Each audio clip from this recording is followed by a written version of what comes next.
Throughout the Bible, mysterious beings appear in divine visions. One of the most intriguing is the 24 elders. Who are they? What role do they play in the celestial order?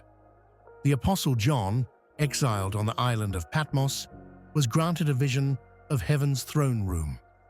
In this realm of divine splendor, he saw the Almighty seated on a glorious throne, surrounded by dazzling light, appearing like precious stones. Around the central throne, John saw 24 other thrones. Seated upon them were 24 elders, clothed in white robes and crowned with gold. As the 4 living creatures worshipped, the elders fell prostrate before God, casting their crowns before him, declaring, "You are worthy, O Lord, to receive glory, honor, and power, for you created all things, and by your will they exist and were created." Revelation 4:11. Who are these elders?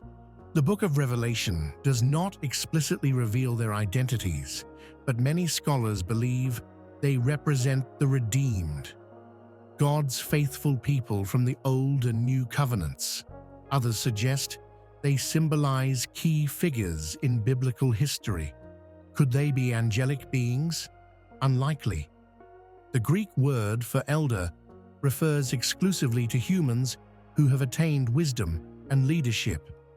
Angels do not age, nor are they ever depicted wearing crowns, symbols of authority and victory, often associated with believers in Christ. Their white robes symbolize righteousness, a gift granted through salvation. Their crowns suggest rulership alongside Christ, reinforcing the New Testament promise that believers will reign with him. The cherubim, majestic winged creatures surrounding God's throne, worship unceasingly, and the 24 elders join them in praise. Their presence affirms their role as representatives of God's redeemed, victorious in faith, now seated in the place prepared for them.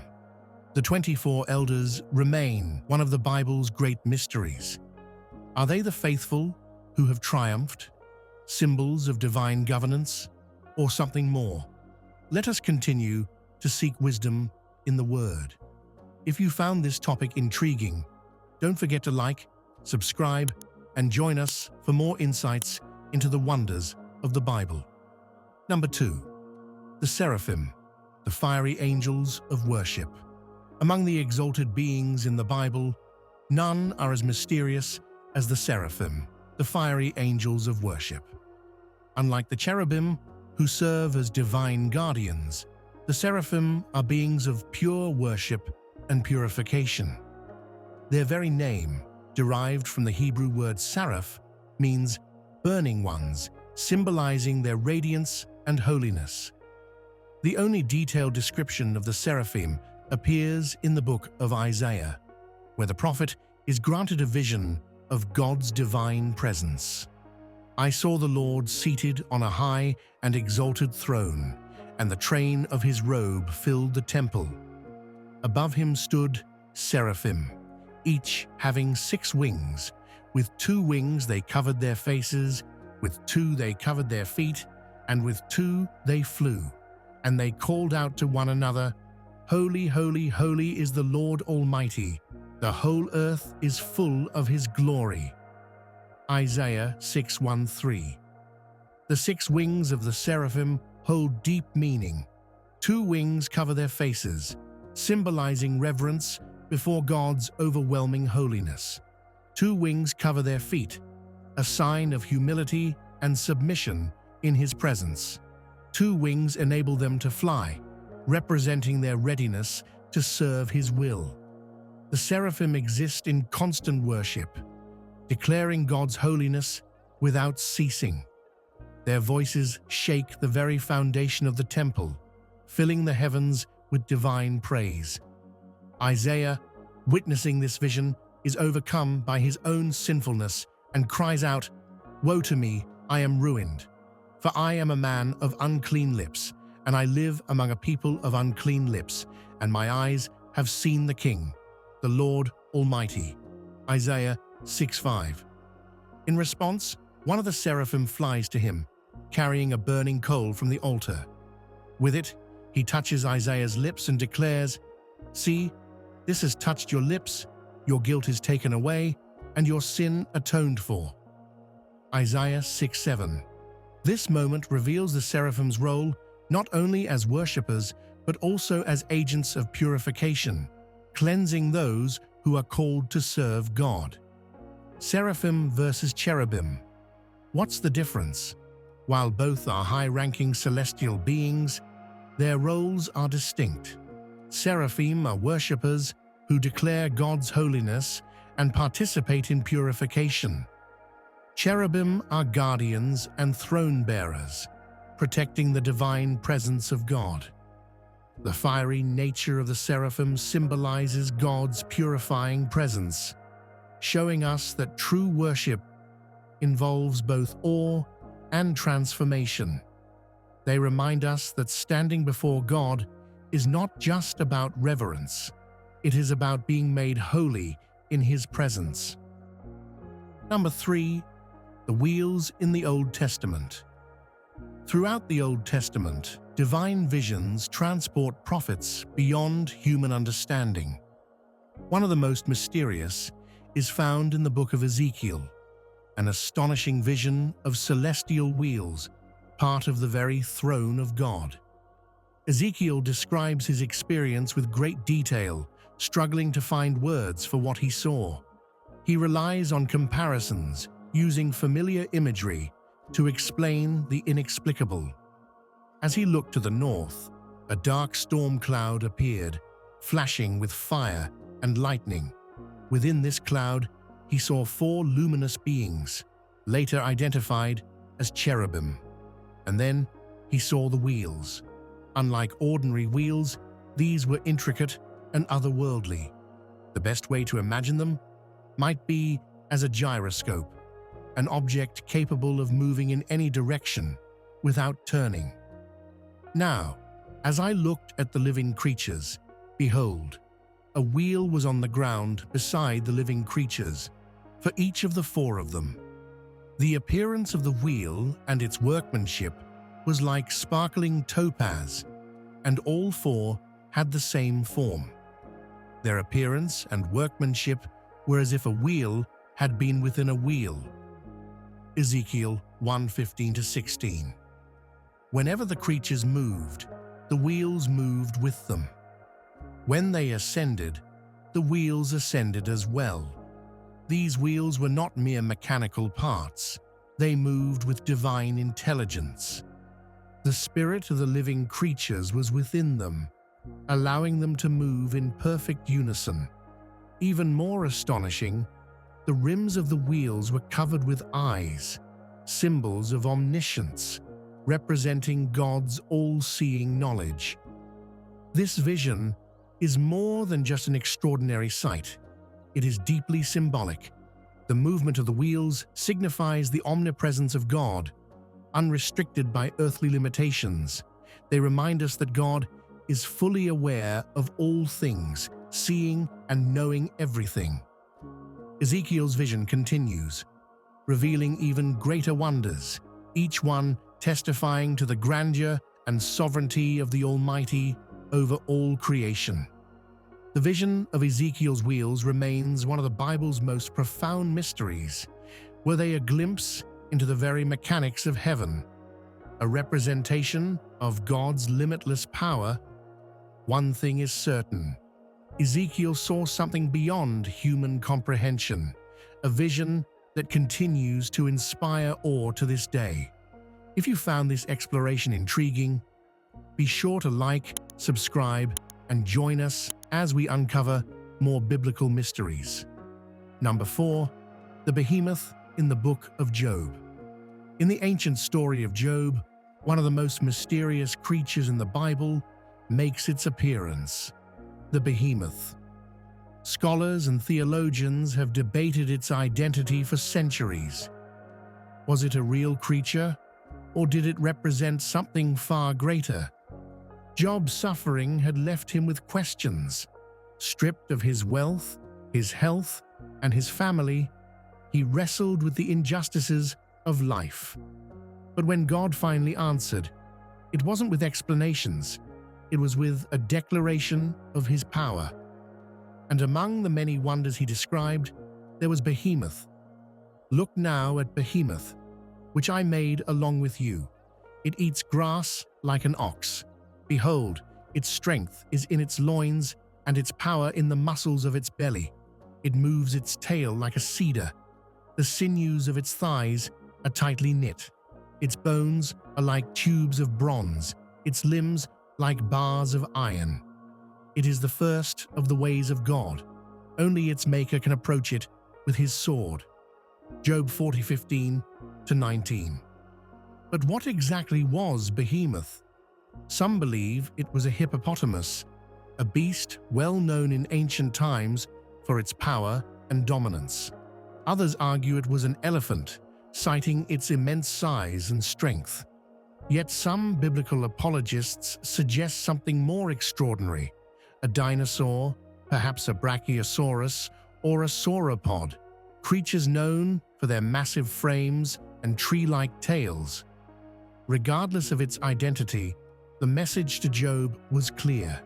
If even this creature is beyond human control, how can one challenge the wisdom of the Almighty? Behemoth stands as a reminder of God's ultimate authority over creation. Whether real or symbolic, its presence in the book of Job is not just to describe a creature, it is to reveal the power and sovereignty of the one who made it. Number 5. The Leviathan, the fearsome sea creature. While Behemoth ruled the land, another mysterious and terrifying creature dominated the sea: Leviathan. Described in the book of Job, this massive, untamable beast struck fear into the hearts of men and stood as a symbol of God's immense power. As Job questioned his suffering, God responded by describing Leviathan with words that evoked awe and dread. Can you pull in Leviathan with a fishhook, or tie down its tongue with a rope? Can you put a cord through its nose, or pierce its jaw with a hook? Will it keep begging you for mercy? Will it speak to you with gentle words? Job 41:1-3. The Leviathan was no ordinary sea creature. It was invulnerable to human weapons, its scales were impenetrable, and its very breath seemed to ignite flames. Its snorting throws out flashes of light. Its eyes are like the rays of dawn. Flames stream from its mouth. Sparks of fire shoot out. Job 41:18-19. What was Leviathan? Some believe it was a mythical sea monster, a powerful representation of chaos in ancient cultures. Others suggest it was a giant crocodile, perhaps the Nile crocodile, known for its fierce nature and dominance in the waters. Then there are those who propose that Leviathan may have been a prehistoric marine reptile, like a mosasaur or a plesiosaur, enormous creatures with powerful jaws and razor-sharp teeth. Beyond its physical form, Leviathan held great symbolic meaning. The sea often represented chaos and destruction, and Leviathan was its ruler. Yet, the Bible makes it clear, no matter how terrifying the creature, it was still subject to its creator. Like Behemoth, Leviathan served as a humbling reminder to Job. If no man could conquer such a beast, how could he question the wisdom of the Almighty? But the story of Leviathan does not end there. In later scriptures, it is linked to spiritual forces of evil, forces that, in the end, God will utterly defeat. A real creature, a mythological symbol, or something more. The mystery of Leviathan continues to captivate those who seek to understand the depths of God's creation. Number 6. The Cherubim, guardians of God's presence. Among the most mysterious and powerful beings in the Bible are the cherubim, celestial guardians of divine holiness. Unlike ordinary angels, Cherubim are described as awe-inspiring creatures, bearing multiple faces, wings, and eyes. They serve as protectors of God's presence and throne-bearers of His glory. The first mention of the cherubim appears in Genesis 3:24. After Adam and Eve were cast out of the Garden of Eden, God placed cherubim with a flaming sword to guard the way to the tree of life. So God drove out the man, and He placed at the east of the Garden of Eden the cherubim and a flaming sword which turned every way to guard the way to the tree of life. Genesis 3:24. From the very beginning, these divine beings were entrusted with guarding sacred spaces, ensuring that nothing unclean could enter. The cherubim appear again in Exodus, where God commands their image to be placed over the Ark of the Covenant. Their outstretched wings cover the mercy seat, symbolizing God's presence. And the cherubim shall stretch out their wings above, covering the mercy seat with their wings, and they shall face one another. The faces of the cherubim shall be toward the mercy seat. Exodus 25:20. Their presence in the Holy of Holies signified the nearness of God, reinforcing that only the pure and consecrated could stand before Him. One of the most mystical descriptions of cherubim comes from Ezekiel's vision. He describes them as multi-faced, multi-winged beings, covered in eyes, moving in perfect harmony with the throne of God. Each had 4 faces. One was the face of a cherub, the second, the face of a man, the third, the face of a lion, and the fourth, the face of an eagle. Their entire bodies, including their backs, hands, and wings, were completely full of eyes. Ezekiel 10:14-15. These beings are not only guardians, they are living representations of divine wisdom and omniscience. Cherubim are also seen in Revelation, where they surround the throne of God, offering unceasing praise. Day and night, they never stop saying, "Holy, holy, holy is the Lord God Almighty, who was and is to come." Revelation 4:8. They are not merely protectors, but worshippers, proclaiming God's holiness for eternity. Cherubim versus seraphim. What's the difference? While both are high-ranking celestial beings, their roles differ. Cherubim serve as guardians and throne-bearers, protecting the holiness of God's presence. Seraphim, on the other hand, are worshippers, continually declaring God's holiness. Isaiah 6:2-3. The cherubim stand as eternal guardians of holiness, reminding us that God's presence is glorious, powerful, and sacred. From Eden to the Ark, from Ezekiel's vision to Revelation's throne room, they bear witness to His divine majesty. Number 7. The Angel of Death, the destroyer in the Bible. One of the most feared and mysterious figures in the Bible is the Angel of Death, the divine executioner of judgment. Unlike other named angels like Michael or Gabriel, the Angel of Death remains anonymous, referred to only as the destroyer. Throughout the scriptures, this avenging angel appears at critical moments, bringing both divine punishment and protection. The Angel of Death. In the Exodus plague, the most infamous appearance of the Angel of Death occurs in the book of Exodus. Pharaoh's refusal to release the Israelites led to 10 devastating plagues, culminating in the most terrifying judgment: the death of every firstborn in Egypt. At midnight, the Lord struck down all the firstborn in Egypt, from the firstborn of Pharaoh, who sat on his throne, to the firstborn of the prisoner who was in the dungeon, and the firstborn of all the livestock as well. Exodus 12:29. To protect the Israelites, God commanded them to mark their doorposts with the blood of a lamb, so the angel of death would pass over their homes. When the Lord sees the blood on the door frame, He will pass over that doorway, and he will not permit the destroyer to enter your houses and strike you down. Exodus 12:23. This moment became the foundation of Passover, a celebration of God's deliverance and mercy. The angel of death in King David's time. Centuries later, the angel of death appeared again when King David made a costly mistake, taking a census without God's approval. As a result, God sent a plague upon Israel, carried out by a destroying angel. When the angel stretched out his hand to destroy Jerusalem, the Lord relented concerning the disaster and said to the angel who was afflicting the people, "Enough, withdraw your hand." 2 Samuel 24:16.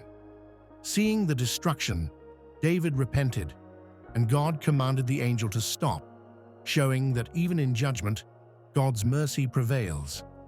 The angel of death in the Assyrian invasion. Another chilling event took place during the reign of King Hezekiah. The mighty Assyrian army, led by King Sennacherib, surrounded Jerusalem, mocking God and threatening to destroy the city. But in a single night, God sent a single angel to strike them down. That night, the angel of the Lord went out and struck down 185,000 men in the Assyrian camp. When the people arose early in the morning, there were all the dead bodies. 2 Kings 19:35.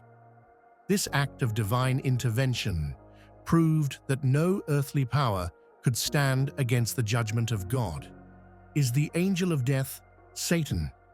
Some speculate that the angel of death is Satan, but biblical accounts show a clear distinction. Satan is portrayed as a tempter and deceiver, while the angel of death acts only under God's command, carrying out divine justice. Is the angel of death a specific angel? Unlike Michael or Gabriel, the angel of death is never named in the Bible. Instead, terms like the destroyer or the angel of the Lord are used, leading some to believe this title could be a role assigned to different angels at different times. Lessons from the angel of death. The angel of death teaches three powerful lessons. God is sovereign over life and death. The angel acts only on God's command, carrying out divine justice with precision. God provides protection for the righteous. Just as he spared the Israelites at Passover, those who trust in him find refuge. Judgment can come unexpectedly. In every biblical account, the angel of death moves swiftly, reminding us to live in faith and repentance. Number 8. Lucifer, the fallen morning star. Among the most mysterious and debated figures in the Bible is Lucifer, often associated with Satan, the once glorious being who fell from grace due to pride and rebellion. But who was Lucifer, and how did he become the enemy of God and mankind? The name Lucifer appears in the Latin Vulgate translation of Isaiah 14:12, describing the fall of a mighty figure. How you have fallen from heaven, O Lucifer, son of the morning. How you are cut down to the ground, you who weaken the nations. Isaiah 14:12, Latin Vulgate. The original Hebrew word used here is Hallel, meaning shining one or morning star. Some translations render it as day star, referring to the brightness of a celestial being. Is Lucifer the same as Satan? Many theologians believe Isaiah 14 speaks not only of an earthly king, but also of Satan's rebellion against God. This idea is reinforced by Ezekiel 28, which describes the fall of a powerful being who was once perfect and beautiful. You were the seal of perfection, full of wisdom and perfect in beauty. You were in Eden, the garden of God. Every precious stone adorned you. You were anointed as a guardian cherub, for so I ordained you. You were on the holy mount of God, until wickedness was found in you. Ezekiel 28:12-15. This passage suggests that Lucifer was once a high-ranking angel, perhaps even among the highest in heaven, until he allowed pride and ambition to corrupt him. Lucifer's sin, pride and rebellion. Visual of Lucifer standing before the throne, his expression shifting from awe to ambition as he gazes at the seat of God. Lucifer's downfall came through 5 "I will" statements recorded in Isaiah, revealing his desire to overthrow God. "I will ascend into heaven. I will exalt my throne above the stars of God. I will sit on the mount of the assembly. I will ascend above the heights of the clouds. I will be like the Most High." Because of this arrogance, Lucifer was cast down from heaven, stripped of his glory, and became Satan, the adversary of God and mankind. Jesus confirms Satan's fall. Jesus himself confirms Satan's expulsion from heaven. In Luke 10:18, "I saw Satan fall like lightning from heaven." This suggests that Satan's rebellion was not just a minor event. It was a cataclysmic fall from grace, witnessed by Christ himself. Lucifer becomes Satan, the enemy of God. Once an angel of light and beauty, Lucifer became the ruler of darkness and deception. His rebellion set him against God's plan, and he became the tempter of mankind, seeking to corrupt what God had made good. Satan's final judgment. Though Satan still operates in the world, his defeat is certain. Revelation 20:10 describes his ultimate fate. "And the devil, who deceived them, was thrown into the lake of fire and brimstone, and will be tormented day and night forever and ever." Lucifer's pride led to his downfall, and ultimately his rebellion will end in eternal punishment. What can we learn from Lucifer's fall? The story of Lucifer's fall teaches us 3 important truths. Pride leads to destruction. Lucifer's desire for power led to his downfall. The Bible warns, pride goes before destruction, and a haughty spirit before a fall. Proverbs 16:18. God is sovereign over all. Despite Satan's rebellion, God's power remains supreme, and his final defeat is guaranteed. Humility is the key to God's presence. Unlike Lucifer, who exalted himself, Jesus taught, "Whoever exalts himself will be humbled, and whoever humbles himself will be exalted." Matthew 23:12. Number 9. Melchizedek, the mysterious priest, king. Among all the mysterious figures in the Bible, one stands out as particularly enigmatic: Melchizedek. He appears only briefly in the Old Testament, yet his presence carries immense theological significance. Who was Melchizedek, and why is he often compared to Jesus Christ? The first appearance of Melchizedek.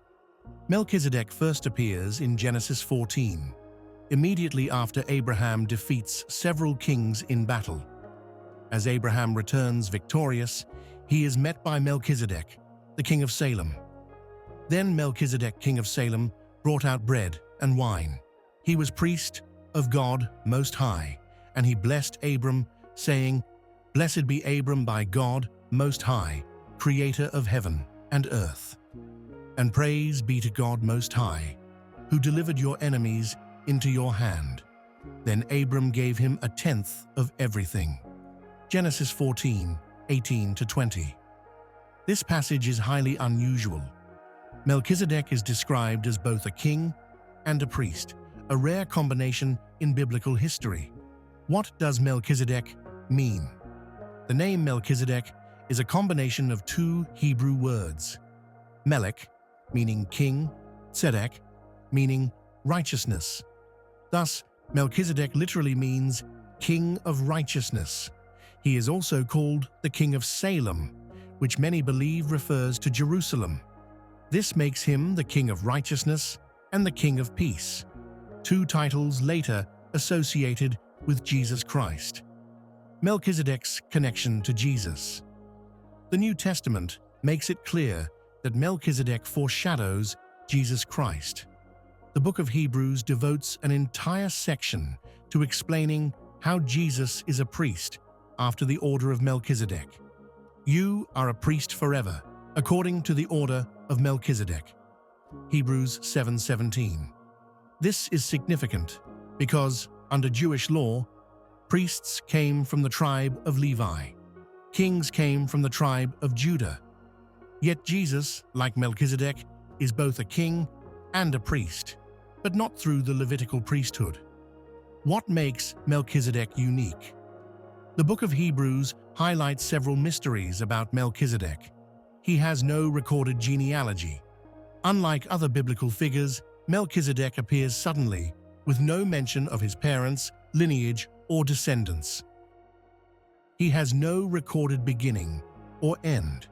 The Bible does not mention his birth or death, making him seem eternal. He receives tithes from Abraham. In biblical tradition, the greater person blesses the lesser. Since Abraham gave tithes to Melchizedek, this implies that Melchizedek was superior to him. He brings bread and wine. This mirrors Jesus' Last Supper, where he established the new covenant through bread and wine. Was Melchizedek a theophany? Some theologians believe that Melchizedek may have been a theophany, an appearance of Christ before his incarnation. Others argue that he was simply a righteous priest-king, chosen by God to foreshadow Jesus. Regardless of his identity, Melchizedek represents a divine priesthood that predates the law of Moses, a priesthood that Jesus Christ would later fulfill. Lessons from Melchizedek. Melchizedek's story teaches us three powerful truths. Jesus is our eternal high priest. Just as Melchizedek was called a priest forever, so Jesus' priesthood is eternal, offering salvation for all who believe. Jesus is both king and priest. Melchizedek shows us that Jesus reigns as a king while also interceding as our high priest. Faith, not genealogy, makes a true priest. Unlike Levitical priests, Jesus and Melchizedek were appointed by God, not through human lineage. The mystery of Melchizedek continues to captivate scholars and believers alike. Was he a symbol, a divine manifestation, or something beyond human understanding? Number 10. The Morning Star, a title for Jesus and Lucifer. The title Morning Star is one of the most intriguing and debated terms in the Bible. Used to describe both Lucifer and Jesus Christ, it has led to deep theological discussions. How can one title be applied to two opposing figures? And what does Morning Star really mean? Lucifer as the Morning Star, Isaiah 14:12. One of the most well-known uses of the term appears in Isaiah 14:12, describing the fall of a powerful being. How you have fallen from heaven, O Lucifer, son of the morning. How you are cut down to the ground, you who weaken the nations. Isaiah 14:12. The Hebrew phrase translated as morning star is Helel ben Shakar, meaning shining one, son of the dawn. In the Latin Vulgate translation, the word Lucifer was used, meaning light bringer or morning star. Some theologians believe this passage originally referred to the king of Babylon, but many see a deeper, dual prophecy, one that describes Satan's rebellion and fall from heaven. Lucifer was once a glorious being, reflecting God's light, but his pride led to his downfall as he sought to exalt himself above God. He was cast down, no longer the shining one, but the prince of darkness. Jesus as the morning star, Revelation 22:16. In contrast, Jesus also calls himself the morning star in Revelation 22:16. I, Jesus, have sent my angel to testify to you these things in the churches. I am the root and the offspring of David, the bright morning star. Unlike Lucifer, who tried to steal God's glory and was cast down, Jesus humbled himself, and God exalted him. He humbled himself by becoming obedient to death, even death on a cross. Therefore, God exalted him to the highest place. Philippians 2, 8-9. Why are both called morning star? The term morning star refers to Venus, the brightest object in the sky before dawn. It symbolizes great radiance and power. It is a sign of hope, a transition from night to day. Lucifer was once a bright light in God's creation, but lost his place due to rebellion. Jesus is the true light, bringing eternal hope, salvation, and victory over darkness. Lucifer was a false morning star, trying to exalt himself above God. Jesus is the true morning star, bringing redemption and eternal light to humanity. The ultimate difference. The contrast between Lucifer and Jesus teaches a powerful lesson. Lucifer wanted to take God's glory and fell. Jesus humbled himself and was exalted. This aligns with the core message of Scripture. Pride goes before destruction, and a haughty spirit before a fall. Proverbs 16:18. Whoever exalts himself will be humbled, and whoever humbles himself will be exalted. Matthew 23:12. Lucifer sought greatness and lost everything. Jesus surrendered everything and gained the kingdom of heaven. The final judgment, angels, and the end of time. As the Bible unfolds, we see that angels play a crucial role in God's final judgment. The return of Christ. When the Son of Man comes in his glory and all the angels with him, then he will sit on his glorious throne. Matthew 25:31. The final battle. The angel of the Lord struck down the nations, and Christ reigned forevermore. The binding of Satan. And I saw an angel coming down from heaven, holding a great chain. He seized the dragon, that ancient serpent, and bound him for 1,000 years. Revelation 21:2. Though Lucifer once shone like a star, his end will be eternal darkness.